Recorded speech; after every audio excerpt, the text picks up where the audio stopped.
Steel भाई जरा हट जा।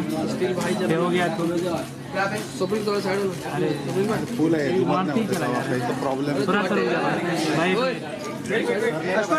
वीडियो के लिए इतना कहाँ ले कर रहे हैं?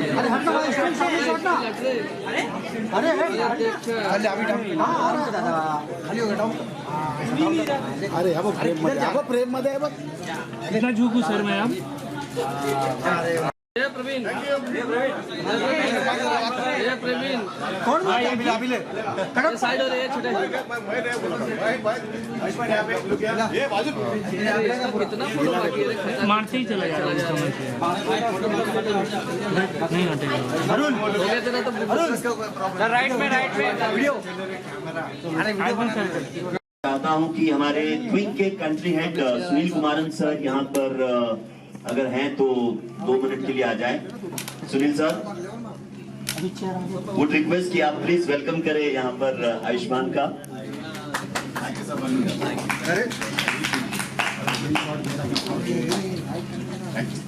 So this is this special show जो आयुष्मान कर रहे हैं, आप कुछ कहना चाहेंगे sir? He's anyway been a very special person for us. He has a long association with us, and I'm sure this association will go further. We have lots of plans, and you should be an integral part of that plan. Thank you so ज़्यादा नहीं much. झुक सकते भाई हम। मैं आप लोगों को बताना चाहता हूँ कि मेरी करियर का शुरुआत बिग एफएम से हुआ था एंड मैं मॉर्निंग शो होस्ट करता था दिल्ली में इसी रेडियो स्टेशन पर, और यहाँ पर मुंबई में आकर भी मैं काफ़ी बार रिकॉर्ड कर चुका हूँ दिल्ली के लिए। And back again for this time as a guest Kishore Kumar के बर्थडे पर 4 अगस्त को जो है, and I'll be singing a lot of unplugged songs for him. और आप सबकी तरह मैं भी किशोर दा का बहुत बड़ा फैन हूँ, and it's an honor to, in fact Dilip मुझे इंटरव्यू कर रहे हैं, वो भी बहुत बड़ा ऑनर है because I'm उनका बहुत बड़ा फैन है। अच्छा, ये एक खास बात ये है कि आज आप सबके सामने दिलीप बोल दिया, वैसे दिलीप बोलते नहीं है, फिलिप बोलते हैं। तो चश्मा टूटा हुआ बीच में, तो वो फिलिप वाली फील है उसका। हाँ, ये जरा वो मजनू भाई की तरह एंट्री मांगे। और हमारा साथ निभाएंगे गिटार पर मोहित भी अगर यहाँ पर है तो मैं जी मोहित के लिए भी एक बार जोरदार तालियां हो जाए। लेकिन मोहित अभी यहाँ गाने वाले हैं क्या? सब कुछ स्टूडियो में करेंगे ना, एक झलक तो कुछ करेंगे मीडिया के लिए। तो किशोर दा के कितने बड़े फैन हैं आयुष्मान? यार मैं किशोर दा का बहुत बड़ा फैन हूँ। इनफैक्ट ऐसा कोई है नहीं जो किशोर दा का फैन ना हो। तो he's like Sachin Tendulkar of music. Absolutely. तो किशोर दा वैसे हैं, हमारे लिए बहुत बड़े लेजेंड हैं, और उनके गाने सुन कर हम बड़े हुए हैं। और मोर देन एनीथिंग एल्स किशोर दा मेरे लिए इंस्पिरेशनल इसलिए क्योंकि वो भी सिंगर एक्टर थे, खुद दिखते भी थे, मुझे लिखने का शौक है, तो उनको बहुत फॉलो करता हूँ। I aspire to be like, वैसा कोई हो नहीं सकता लेकिन उनको फॉलो जरूर कर सकते हैं। और ये बड़े दिनों बाद फिर एक बार एमजे के तौर पर आप 4 अगस्त को सबके लिए ये शो करने जा रहे हैं, तो क्या क्या यादें हैं? कुछ यादें हैं रेडियो की जो अभी आप बताना चाहेंगे? रेडियो की यादें हैं कि ऑफ कोर्स दिल्ली में हमारे जो है काफी रेट्रो म्यूजिक वहाँ शुरू हुआ था सबसे पहले जी रेडियो स्टेशन पर दिल्ली में बिग एफएम में, और अब यहाँ पर आप रेट्रो प्ले करते हैं। तो मैं तब 22 साल का था जब मैं रेट्रो म्यूजिक इंट्रोड्यूस करता था और शो होस्ट करता था। तो आई थिंक 22 ईयर ओल्ड मुझे लगता है कि 22 साल को आरजे उस टाइम कोई मॉर्निंग शो करता था 2006 में। तो किशोर दा के काफी गाने प्ले किया करता था, अभी भी मैं सुनता रहता हूँ। किशोर दा का कोई गाना अगर आप इंट्रोड्यूस कर रहे होते तो किस तरह से करते हैं? यार मैं गाना गा रहा हूँ। चलिए, alright, thank you so much sir, thank you so much, thank you. Great. Sir काट दो एक सेकंड काट दो हैप्पी बर्थडे होना था। Happy birthday dear किशोर दा, Happy birthday dear किशोर दा, Happy birthday to you। आप लोग भाई अरुण पहले पहले अरुण का उपवास है ये चलते हैं उसको, ये नहीं भाई हाथ दर्द हो गया। कितना वजन है कैमरे का? पहले मैं बुलाओ मनोज है नहीं तो मनोज का नाम माइक रख दो, हम आप तक पहुंचा देंगे, माइक रख लेते हैं। So I think yeah, that's the best way to celebrate Kishore दा's birthday. In fact, किशोर दा का बर्थडे हम रोज सेलिब्रेट करते हैं कि रोज आप रेडियो पर उनके गाने सुनते हैं। तो हर एक दिन किशोर दा का बर्थडे हमारे हिसाब से। हाय कैसे भाई? आप अगर किशोर दा की बात करें तो हर मूवमेंट के लिए उन्होंने गाने गाए हैं, हाँ। चाहे वो सैड हो, मतलब हर महफिल के लिए भी गाने गाए। तो कौन सा ऐसा मोमेंट है जो आपको याद रहता है और जब ऐसा टाइम आता है तो उनके गानों को जो है वो सुनते हो, आप याद करते हो? आई थिंक ज़िंदगी के सफ़र में गुजर जाते हैं वो मुकाम, वो I think that's a song बहुत ही नॉस्टैल्जिक भी है और उसका डीप मीनिंग भी है। आप ज़िंदगी कभी भी आप किसी भी उलझन से गुजर रहे होते हो तो I think you listen to that song, you get the perspective right. Kishore Da as you said हर एक मूड के लिए उनका गाना होता है, चाहे आप मोटिवेटेड नहीं हैं या फिर आप रोमांटिक फील कर रहे हैं। I think he is a legend. Okay Ayushman, कोई ऐसा रोमांटिक गाना जो आपने असल जिंदगी में बड़ा गाया हो, गुनगुनाया हो, जब मोहब्बत चल रही हो, प्यार चल रहा हो, इश्क चल रहा हो, प्यार, और डेडिकेट किया हो कि ये आपके लिए? यार हमें तुमसे प्यार किया कितना मैं बहुत बार गा चुका हूँ। इनफैक्ट वो पहला गाना था जो मेरी वाइफ को गाया था मैंने, जब हम डेट कर रहे थे सुखना लेक चंडीगढ़ में। तो काफ़ी लोग भीड़ जमा हो गई थी कि यार इतना खुल के क्यों गा रहा है, तो मुझे लगा कि अब मुझे खुल के नहीं आराम से गाना चाहिए। तब से मैं थोड़ा दब के गाता हूँ। दब के क्या गाते हो?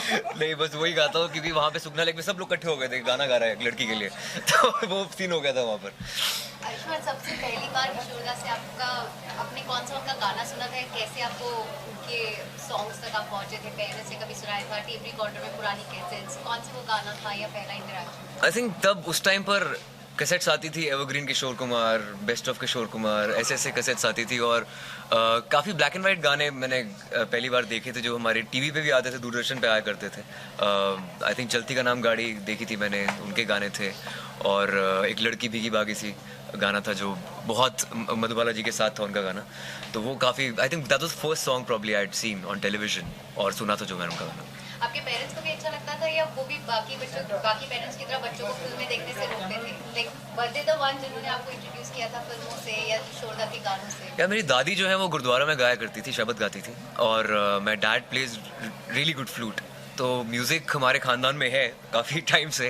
तो आई थिंक दादी और मेरे पापा जो है वो ज़्यादा मुझे इंट्रोड्यूस कराते थे म्यूज़िक से, चाहे वो गाने सुनाते थे या फिर फिल्म्स देखते थे, तो बहुत ही फिल्मी माहौल था हमारे घर पे। ओके आयुष्मान, एक जर्नी रही है आपकी, मगर जैसे आपने बताया आप दिल्ली में वो काम करा करते थे इसी रेडियो स्टेशन पे।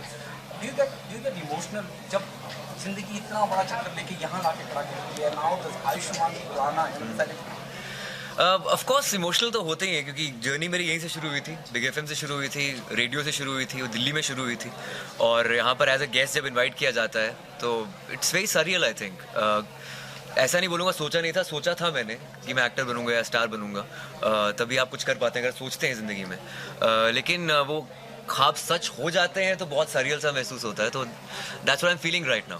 ओके आयुष्मान, किशोर जी की ज़िंदगी अपने आप में बहुत इंटरेस्टिंग लाइफ रही है उनकी, और लोगों ने कोशिश भी करी है, बायोपिक का ज़माना चल रहा है। Would you be interested doing a biopic on Kishore Kumar? In fact ये पहले भी बहुत बार बोल चुका हूँ, अगर किशोर कुमार की बायोपिक बन रही है तो वो मुझे ही करनी चाहिए क्योंकि मैं गाता भी हूँ, और उनके बारे में जानने का बहुत मुझे शौक है। मैं उनके किस्से सुनता रहता हूँ या फिर पढ़ता रहता हूँ उनके बारे में, उनके गाने बहुत सुनता रहता हूँ, तो आई थिंक मैं डिजर्व करता हूँ किशोर कुमार की बायोपिक करना।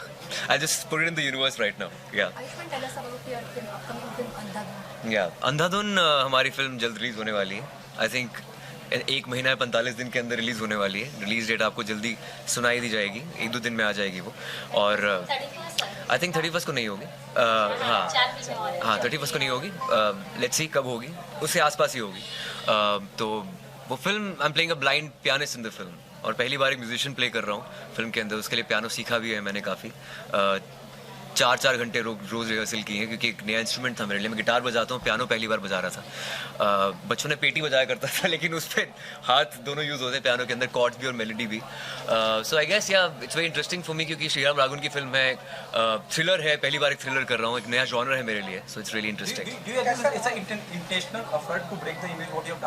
एब्सोल्युटली, इनफैक्ट पहली बार ऐसा हुआ जब मैं खुद डायरेक्टर को अप्रोच किया मैंने कि आप मेरा स्क्रीन टेस्ट लीजिए इस फिल्म के लिए, क्योंकि एक आपकी छवि होती है जो बॉय नेक्स्ट डोर की है या फिर एक स्लाइस ऑफ लाइफ फिल्मों की है, which I really wanted to break. और मुझे लगता है कि आप हर फिल्म के साथ अपनी छवि ब्रेक नहीं कर सकते, आपको 3-4 साल बाद इस्टेब्लिश करने के बाद वो अपनी इमेज ब्रेक करनी चाहिए, and you try something different after every 3-4। Okay, doing Andhadhun is a challenge और it's a risk? Andhadhun is both, I think risk तो नहीं है, चैलेंज है, क्योंकि मैंने ऐसा पहले कभी किया नहीं है। बहुत ही मंजे हुए डायरेक्टर है तो रिस्क नहीं हो सकता क्योंकि he knows this genre really well. तो थ्रिलर उनको पता है कैसी बनाई जाती है. Is the master of thriller Shriram Raghavan. तो I think it's an honour to work with him. I can't be calling it as a risk but I think it's a great career move. Dream character हम actor सोचते हैं कि हम कुछ सोच के आएंगे. मैं जैसे बचपन में सोच रहा था कि कभी हाँ कभी ना मैं जो शाहरुख ने कैरेक्टर प्ले किया था वो मैं प्ले करूंगा एक दिन. लेकिन मुझे नहीं पता था पहला फिल्म में मैं स्पर्म डोनर बन जाऊंगा. तो आई थिंक हमारे जो स्क्रिप्ट राइटर्स हैं वो इतने क्रिएटिव हैं कि मतलब स्पर्म डोनर से लेकर इरेक्टाइल डिसफंक्शन तक, शुभमंगल सावधान, वो कभी मैंने सोचा भी नहीं था ऐसा मैं प्ले करूंगा. तो आई थिंक वो जो मैं काम स्क्रिप्ट राइटर्स पर थोप देना चाहता हूँ. बट आई गेस या हम अपने अपने धारणाएं होती हैं हमारी. मैं एक सिंगर प्ले करना चाहता हूँ फिल्म के अंदर. जब मैंने रणबीर को रॉकस्टार में देखा था तो मेरा उनका काश में प्ले करता. That's why I am saying Kishore Kumar की बायोपिक में प्ले करना चाहूँगा. हाल फिलहाल में कोई फिल्म आई हो जो आपको बेहद पसंद आई हो? I really love Sanju. मुझे संजू बहुत अच्छी लगी फिल्म और I think Ranbir is the best we have right now. बहुत अच्छा काम किया उन्होंने. I think more than a contemporary I am his fan and I really love the film. बधाई मूवी फिल्म है, किस तरह के मतलब कब तक रिलीज होने वाली है और किस तरह? हाँ, बधाई को हमारी दशहरा पर रिलीज़ हो रही है. 19 अक्टूबर में रिलीज़ होगी. सानिया मल्होत्रा के साथ फिल्म है. वो उसी जॉनर की है जिस जॉनर में मतलब मैं बाकी फिल्में कर चुका हूँ. It's a concept based film. अभी क्या उसका वन लाइनर है हम रिवील करेंगे जल्द. It's not just another rom com. It has a very deep concept जैसे मैं फिल्में करता आया हूँ. तो आई थिंक आपको जल्द पता चलेगा. You also tweeted about this film Trailer 3. Your brother is there. Yeah. आपको ट्रेलर कैसा लगा? मुझे बहुत अच्छा लगा 3 का ट्रेलर है. इनफैक्ट मैं पहले 2 महीने पहले देख चुका था ट्रेलर. या क्योंकि ऑफ कोर्स अपार उसके अंदर है, राजकुमार उसके अंदर है, तो मैं उनको अच्छी तरह जानता हूँ, दोस्त है मेरा. And Dinoo is a good friend, जो प्रोड्यूसर है. तो I really love the trailer. In fact ये जॉनर काफ़ी यूनिक है हॉरर कॉमेडी का. So I think it's good to explore that genre. Ayushmann का ये रीजन तो नहीं कि आप अपनी फिल्म को पोस्टपोन या प्रीपोन करने वाले हैं? आई थिंक ऑफ कोर्स उस दिन 4 फिल्में आ रही है तो कोई पॉइंट नहीं है चारों को एक साथ आने की. अगर आगे डेट्स और हैं तो I think we should of course shift. Final 2 questions please. या आपके अटायर के बारे में जानना चाहिए जो आप हमेशा डिफरेंट करके आते हैं, ब्लैक जी. व्हाइट करके. Stylish actor in IIFA.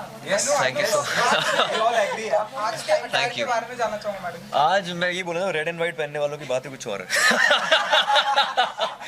यार पहनने तक ही ठीक है. हाँ, क्योंकि मैं नॉन स्पोकर हूँ, टी टोटलर हूँ. तो लेकिन हाँ, स्टाइल ऐसा है जो आई थिंक जो आपको नेचुरली आपके अंदर से आए. You should not try too hard. जो आपको आप कैरी नहीं कर पाते हो कोशिश नहीं करनी चाहिए. आपकी पर्सनैलिटी को आगे वो सिंबलाइज करता है जो आपका स्टाइल होता है. तो I think I am quite I don't know quite chilled out. तो आई थिंक मेरा स्टाइल वही है. I can carry simple stuff also at the same time. I think it depends on your mood. Your style is your mood swing. जो आपका mood swing होता है वो आप पहनते हैं. Yeah. सुमित कैसे हैं आप? आज चुप कैसे हैं तुम? अरे सुमित भैया. नहीं बस प्रणाम. Very good evening. Ayushman, you see, we just talk about क्योंकि मुझे बताया सब कुछ पूछ चुके हैं लोग. हाँ. तो do you see transformation in Bhumi, like the way she started and now? Of course, I think physical, emotional, हर तरह की ट्रांसफॉर्मेशन आई है उनके अंदर. एक्टिंग को लेकर भी आई है. She is become a better actor. Of course every film से आप ग्रो करते हैं.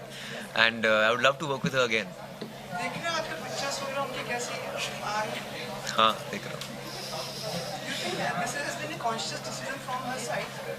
I think everybody wants to break a certain अब image. किशोर दा भी बुलाने लग गए वहाँ से स्टूडियो से. हाँ, चलिए ये कर लेते हैं. हाँ, आई थिंक एवरीबडी आवाज लगा. कर लेते हैं. हो गया किशोर, पूछ लेते, कोई बात नहीं. आई थिंक क्या everybody has that urge to break that image. और भूमि काफ़ी रस्टिक रियल रोल करती हैं और जो बिल्कुल ही विपरीत उनकी इंस्टाग्राम पे पिक्चर्स नजर आती हैं. So I think it's good to show that side of yours also at the same time. अपनी वर्सेटैलिटी आप सिर्फ फिजिकलिटी के थ्रू नहीं, एक्टिंग के थ्रू भी दिखाते हैं. तो I think it's great that she's having that transformation. And all the best to you. Thank you. And your brother is also coming in. Yeah. बहुत ही शुभ बात है, ये अच्छी बात है. काफ़ी अच्छी बात है. और उसकी भी फिल्म आ रही है. इसलिए हम उस सेम रिलीज डेट पे रिलीज नहीं करेंगे. देखते हैं कब आएगी. तो नहीं होना चाहिए. बट या best of luck to him. He has his own journey. Yeah. And Raj is also very appreciative of you and your brother. Yeah. Rajkumar. हाँ, हम तीनों भाई हैं, बहुत खुश हैं आपस में. तो अच्छा लगता है काम करके. हमारा एक बार एंथोनी होनी चाहिए हम तीनों के साथ. डिटेल में बता के जाओ, शायद खबर हो. क्या? अरे नहीं. ठीक है, कर लेंगे यार वो.